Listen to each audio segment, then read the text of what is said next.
જય સ્વામિનારાયણ વિદ્યાર્થી મિત્રો, શ્રી સ્વામિનારાયણ ગુરુકુલ રાજકોટ સંસ્થાન દ્વારા આયોજિત SGIS ઓનલાઈન ગુરુકુલમાં હું જતીન ડાબી આપ બધાનું આજના ફિઝિક્સના લેક્ચરની અંદર હાર્દિક સ્વાગત કરું છું. સદિશના દાખલાઓની ચર્ચા કર્યા બાદ એક અગત્યના ઇમ્પોર્ટન્ટ એવા ઉદાહરણ નંબર 1.7ની ચર્ચા આપણે આજે કરવાની છે. ક્લિયર? જેમાં તમારા સદિશના મોસ્ટ ઓફ ખ્યાલો જે છે એ ક્લિયર થઈ જશે. સંપૂર્ણ રકમ સમજીએ શું કહેવા માંગે છે. મિત્રો, એક સમબાજુ ત્રિકોણ છે. સમબાજુ ત્રિકોણના શિરોબિંદુ પર અનુક્રમે +q અને -q વિદ્યુતભાર આ રીતે જ મૂકેલા છે. એટલે અહીંયા -q છે, અહીંયા પ્લસ છે અને અહીંયા પ્લસ છે. ક્લિયર? તો બધા વિદ્યુતભાર પર લાગતા બળનું મૂલ્ય શોધવાનું છે. એટલે એનો ક્વેશ્ચન એવો છે મિત્રો, કોઈ એક વિદ્યુતભાર ઉપર બાકીના બેના લીધે લાગતું બળ શોધો. એટલે કે C ઉપર કોઈ વિદ્યુતભાર છે તો એના ઉપર B અને A વડે લાગતા બળનું મૂલ્ય શોધવાનું. A ઉપર કોઈ વિદ્યુતભાર છે તો એના વડે B અને C ઉપર લાગતા બળનું મૂલ્ય શોધવાનું. એવી જ રીતે B માટે. ક્લિયર? એટલે એકબીજા પર લાગતા પરિણામી બળોના મૂલ્ય આપણે અહીં શોધવાના છે. એ છે આપણો ક્વેશ્ચન. તો ઇન શોર્ટ અહીં લખી દઉં છું. શું શોધવાનું છે આપણે? નેટ A બિંદુ પર લાગતું એટલે A વિદ્યુતભાર પર લાગતું પરિણામી બળ, નેટ B બિંદુ પર રહેલા વિદ્યુતભાર પર લાગતું બળ અને નેટ C બિંદુ પર રહેલા વિદ્યુતભાર પર લાગતા બળના મૂલ્ય આપણે શોધવાના છે. ધારો કે મિત્રો આ સમબાજુ ત્રિકોણ છે તો હું સૌપ્રથમ ધારી લઉં કે આ બધા જે છે એ અંતર RR છે. એટલે કે ધારો કે સમબાજુ ત્રિકોણ હોવાથી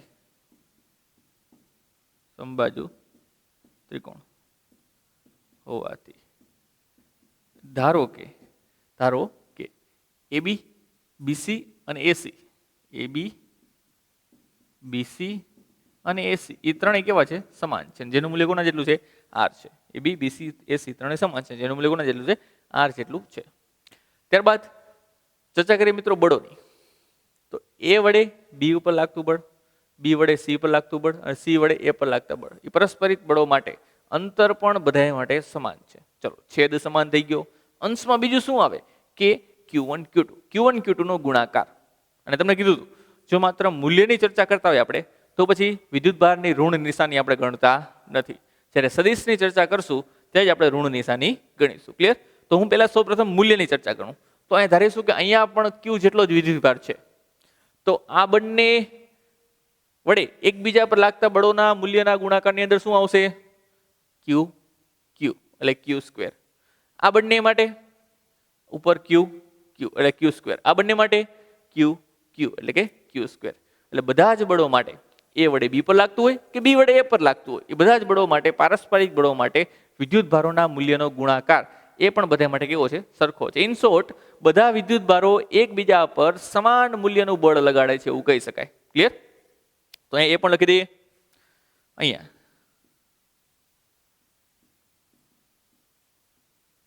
બધા વિદ્યુતભારો એકબીજા પર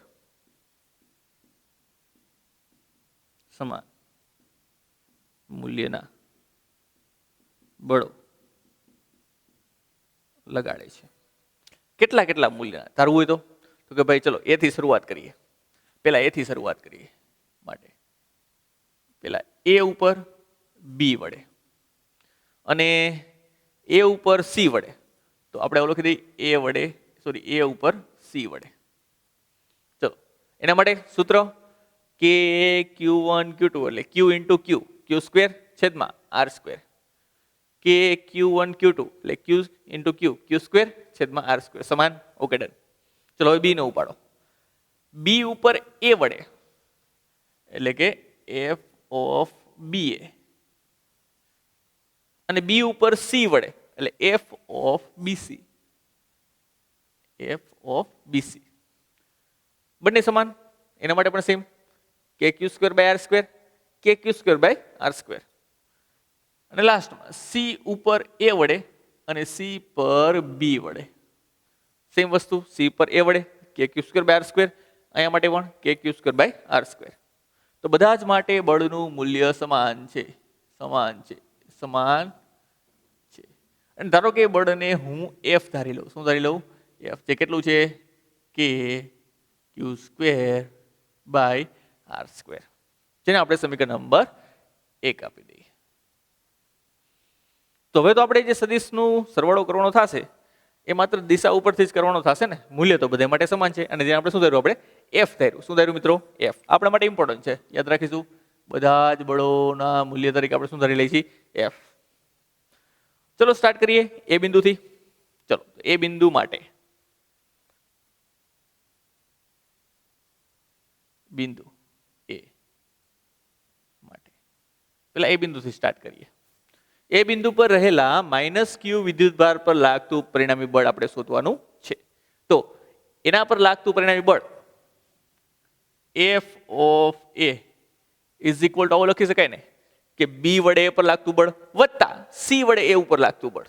તો બી વડે એ ઉપર લાગતું બળ એટલે એફ ઓફ એ બી સદિશ સ્વરૂપે પ્લસ એફ ઓફ એસી. ચલો થાય આવું? તો કે યસ થાય.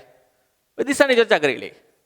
મિત્રો વિચારજો, બી વડે આના પર લાગતું બળ, બી વડે આના પર લાગતું બળ કઈ દિશામાં છે? તો કે આ પ્લસ છે, માઇનસ છે, આકર્ષણ. આકર્ષણ એટલે કે એ ઉપર આ દિશામાં બળ લાગશે, એ ઉપર આ દિશામાં બળ લાગશે, જેને આપણે એફ ઓફ એ બી કહીએ.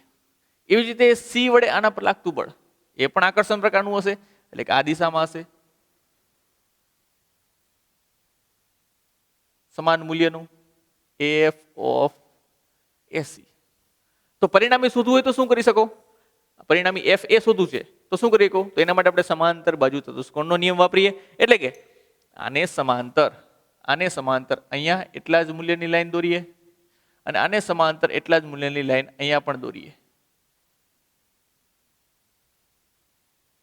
એટલે પરિણામી તમને મળશે. પરિણામી ક્યાં મળશે મિત્રો? બરોબર વચ્ચેનો વિકર્ણ જે છે એ પરિણામી સદિશ કહેવાય, જેને કહેવાય એફ ઓફ એ.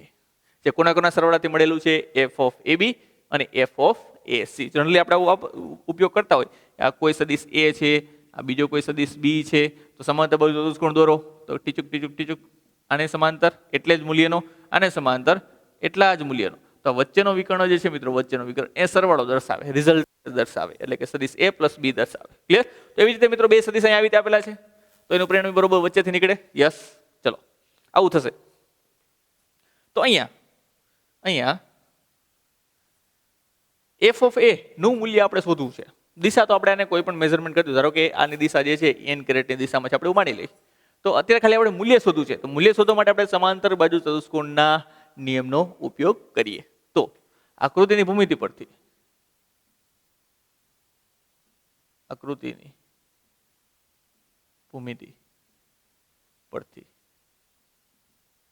સબા ચકોના નિયમ અનુસાર, એટલે સમાંતર બાજુ ચતુષ્કોણના નિયમ અનુસાર શું થશે મિત્રો? એ ઉપર લાગતું બળ, જેને એફ એ કહી દઉં, સૂત્ર છે ને, યાદ છે ને, is equal to under root A square plus B square plus 2ab cos theta. તો એ તરીકે એફ ઓફ એ બી, બી તરીકે એફ ઓફ એસી, પણ એ બંનેના કોમન નામ આપી દીધા છે બધાના એફ. શું નામ આપેલા છે? એફ. એટલે એફ ઓફ એ બી કયો કે એફ ઓફ એસી કયો, એને કહેવાનું શું? એફ જ કહેવાનું. તો એના મૂલ્યનો સ્ક્વેર, એટલે કે અહીંયા એફ નો સ્ક્વેર એટલે પેલાનો સ્ક્વેર પ્લસ બીજાનો સ્ક્વેર પ્લસ 2 ગુણ્યા પેલો ગુણ્યા બીજો કોસ થીટા. થીટા એટલે કે બંને વચ્ચેનો ખૂણો. હવે જોજો મિત્રો, આખો સમબાજુ ત્રિકોણ છે, તો બધા જ ખૂણા જે છે એ કેટલાના થાય? 60 ડિગ્રીના થાય. આ પણ 60 ડિગ્રી, આ પણ 60 ડિગ્રી, અને આ બે સદિશો છે એના વચ્ચેના ખૂણા પણ શું થશે? 60. એટલે આ બંને વચ્ચેનો ખૂણો મૂકવાનો તમારે 60 ડિગ્રી, કોસ 60 ડિગ્રી. ક્લિયર? ચલો સાદુરૂપ આપીએ તો વર્ગમૂળની અંદર એફ સ્ક્વેર વત્તા એફ સ્ક્વેર એટલે 2f સ્ક્વેર, અહીંયા પણ 2f square cos theta cos 60 એટલે 1/2 થશે. અહીં 2 કેન્સલ આઉટ થશે, તો અહીંયા વધે છે મિત્રો માત્ર 2f સ્ક્વેર વત્તા f સ્ક્વેર એટલે કે 3f નો સ્ક્વેર. તો માટે f ઓફ a બરાબર એ થશે √3 ઇન્ટુ f. આ મળી ગયું મૂલ્ય. ક્લિયર? અને જો આ જ મૂલ્યને તમારે આખા આવી રીતે સદિશ સ્વરૂપમાં લખવું હોય તો એ પર રહેલા -q વિદ્યુત ભાર પર લાગતું પરિણામી બળ આપણે લખવું હોય તો તમે આ રીતે લખી શકો, એફ ઓફ એ ગુણ્યા તેનું મૂલ્ય ગુણ્યા તેની દિશામાંનો એકમ સદિશ. કોઈ પણ સદિશ ઇઝ ઇક્વલ ટુ થાય તેનું મૂલ્ય ગુણ્યા તેની દિશામાંનો એકમ સદિશ. તો અહીંયા મૂલ્ય શું છે મિત્રો? F A. એફ એ એટલે કેટલું છે? √3. અને એફ બરાબર શું છે? કે Q square by R square. તો અહીંયા લખી દઉં કે Q square by R square into N caret. જ્યાં એન કેરેટ શું બનશે મિત્રો? એન કેરેટ એ ઉપર લાગતા પરિણામી બળની દિશા દર્શાવે છે. શું દર્શાવે છે? એન કેરેટ એ માઇનસ ક્યુ પર લાગતા પરિણામી બળ, જેને આપણે એફ એ કીધું, એની દિશામાંનો શું છે મિત્રો? એકમ સદિશ છે. એ છે એની દિશામાંનો એકમ સદિશ. તેનું મૂલ્ય થશે મિત્રો √3 કે Q square by R square ગુણ્યા તેની દિશામાંનો એકમ સદિશ. એટલે આ થશે. ક્લિયર? ચલો, આ એ બિંદુ માટેની ચર્ચા કરી. હવે સેમ વસ્તુ આપણે બી બિંદુ અને સી બિંદુ માટે કરીએ. ચલો, બી બિંદુ માટે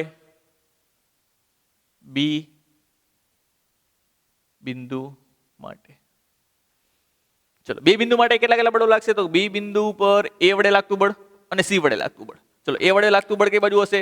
તો કે પ્લસ ક્યુ માઇનસ ક્યુ. આકર્ષણ થાય એટલે એ પ્રકારનું આ દિશામાં, જેને આપણે કહી એફ ઓફ બી એ.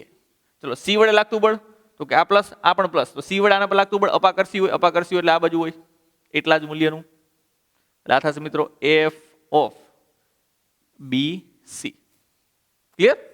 તો પરિણામે શોધવું હોય તો સબાચકોનો ઉપયોગ, આને સમાંતર અહીંયા, વચ્ચેનો જે વિકર્ણ જે છે એ તમને દર્શાવશે પરિણામી બળ.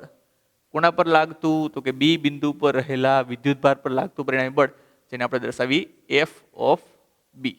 તો અહીં લખી દઉં એફ ઓફ બી. બી પર રહેલા વિદ્યુતભાર પર લાગતું પરિણામી બળ એફ ઓફ બી કોના સરવાળા દ્વારા બનેલું છે? એફ ઓફ બી એ વત્તા F of B C. Clear? તો એના માટે પણ સેમ સમાંતર ચતુષ્કોણનો નિયમનો ઉપયોગ કરશું. પણ પેલા બંને સદિશો વચ્ચેનો ખૂણો શોધી લઈએ. મિત્રો ટોટલ જે છે, ટોટલ 180 હોય, એમાંથી આટલો ખૂણો બાદ કરી નાખો તમને આટલો ખૂણો મળી જાય. એટલે કે આ બે બળો વચ્ચેનો ખૂણો કેટલો થશે મિત્રો? 120, 120 ડિગ્રી. એટલે બંને વચ્ચેનો ખૂણો થશે 120 ડિગ્રી. તો અહીંયા થીટા બનશે 120. ક્લિયર? ચલો, બાકી એફ બી એ અને એફ બી સી નું મૂલ્ય, એના તો એફ જેટલું જ લેવાનું છે તમારે. તો અહીંયા સમાંતર ચતુષ્કોણના નિયમ પરથી, સબાચકોના નિયમ પરથી બી પર લાગતું પરિણામી બળ નું મૂલ્ય, એટલે ખાલી એફ બી લખી છે, is equal to under √ F B A નો સ્ક્વેર.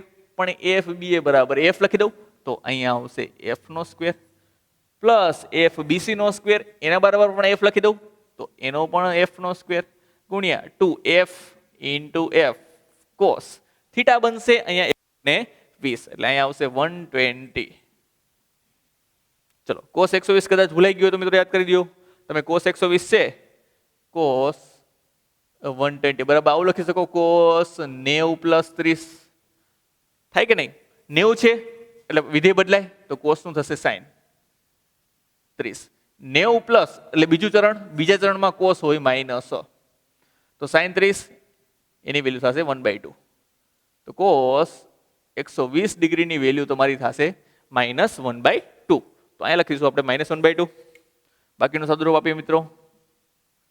ચલો, f² + f² એટલે 2f². અહીંયા પણ 2f² ઇન્ટુ કોસ 120. કોસ 120 મેળવું -1/2. બગડો કેન્સલ, તો અહીંયા આવશે 2f² માઇનસ ગુણી નાખો f². 2f² માંથી f² જાય એટલે અંડર √ ખાલી f² અને f² નું વર્ગમૂળ થશે f.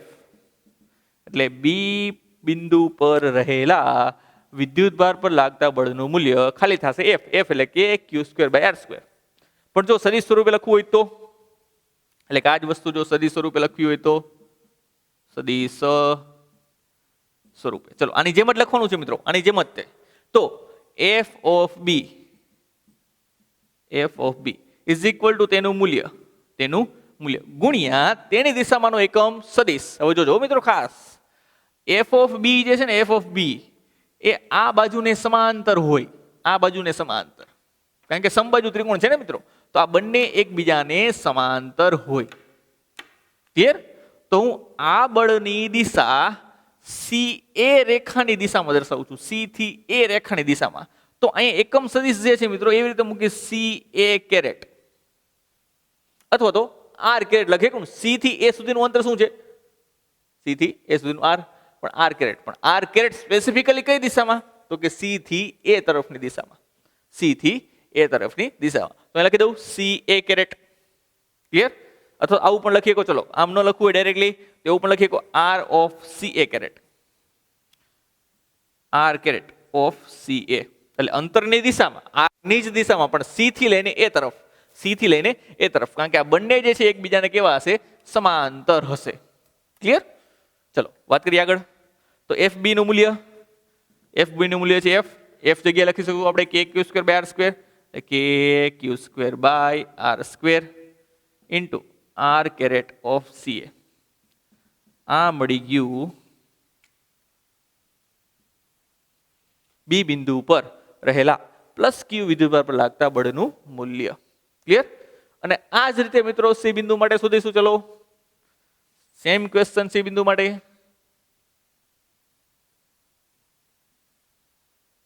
મિત્રો આ જ રીતે સી બિંદુ માટેની ચર્ચા કરવાની છે. એફ ઓફ સીબી આવશે અને એફ ઓફ સી આવશે. કઈ કઈ દિશામાં? બી વડે આના પર આવતું હશે આ દિશામાં, એ વડે આના પર આવતું હશે આ દિશામાં.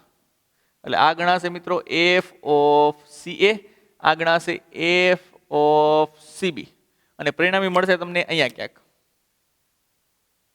તો પરિણામી થશે મિત્રો આ, જેને કહી દઈએ આપણે એફ ઓફ સી. શું કહી દઈએ? F of C. તો સેમ વસ્તુ અહીંયા પણ બંને સદિશો વચ્ચેનો ખૂણો 120. ક્લિયર? તો સેમ જવાબ આના માટે એ જ આવશે, કારણ કે આ બધી જગ્યાએ તમે એફ જ લખવાનો છો, ખાલી કોસ વેરિયન્ટ બનતો હતો, કોસ પણ 120 જ છે.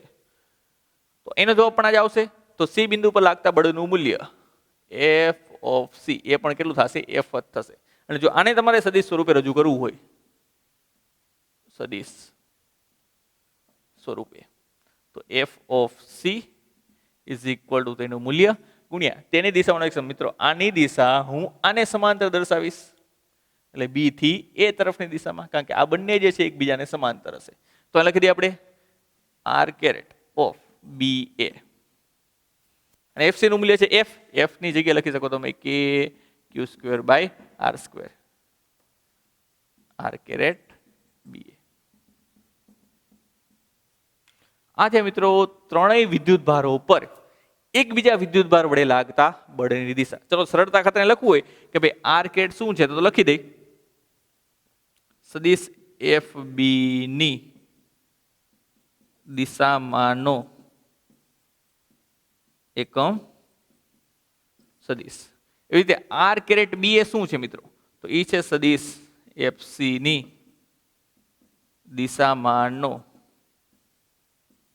એકમ સદિશ. ક્લિયર? જેથી આપણે ખ્યાલ રહે કે અનુક્રમે જ્યાં કેરેટ વાળા પદો જે છે એ શું દર્શાવે છે. ક્વેશ્ચન થશે તમને જનરલી કે સર અહીંયા પણ આર કેરેટના સંદર્ભમાં કેમ નહીં? તો મિત્રો એના માટે બળની દિશા નીચેની બાજુ મળતી હતી અને એને સમાંતર એકેય રેખા નથી, એટલા માટે આપણે ન લખી શકીએ. ક્લિયર? એટલા માટે ત્રણેય વિદ્યુત પર લાગતા બળોના મૂલ્ય આપણે સદિશ સ્વરૂપે દર્શાવ્યા અને મૂલ્ય સ્વરૂપે પણ લખેલા છે. તો આથી ચર્ચા મિત્રો સરસ મજાના ઉદાહરણ નંબર 1.7 ની ખાસ આનું રિવિઝન વધારે કરવું. પ્યોરલી 4 માર્કનો એક્ઝામ્પલ છે. કેટલા માર્કનો? 4 માર્કનો, અને માત્ર સદિશના કોન્સેપ્ટ ઉપર જ છે. નવું કાંઈ પણ ફિઝિક્સમાં આપણે દોડાવવાનું નથી. તો મળીએ મિત્રો બાકીના દાખલો સાથે બળના નેક્સ્ટ લેક્ચરની અંદર. ત્યાં સુધી જય સ્વામિનારાયણ.